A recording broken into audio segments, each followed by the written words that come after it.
fittings on their air tools. I don't know what these are called, but these are the old brass. I can't remember the name of the fitting. There was a name for it, but they're an old brass fitting, and they've only got about a 4mm internal hole there.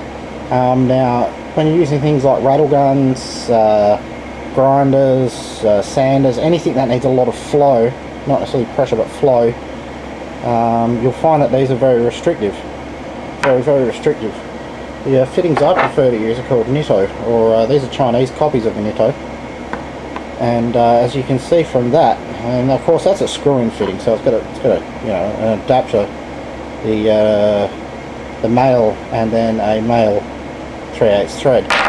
This one here is a hose fitting. It goes onto the end of a hose. I'll show you through there.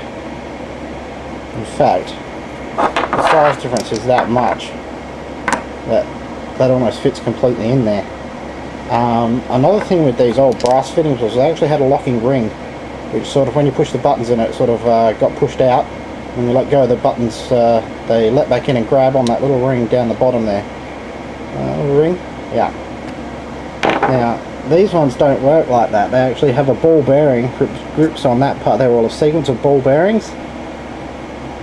Once again, if you have a look at the flow difference, that versus that. Now, it doesn't matter so much if you've got things like nail guns or anything that charges a chamber before it fires, because you don't need the flow, you just need the pressure to build up. So it's a much different scenario. You'll find even the brass fittings will work great with spray guns and such. There's the female of the Nitto. You can't really see inside, but there's the ball bearings inside. If my lighting was better, it might help. You can't even see them when it's like that. But yeah, when that fitting goes in there like that, you can't see through because it doesn't, but it actually opens up the quick connect. These are actually very reasonable, high quality fittings from China.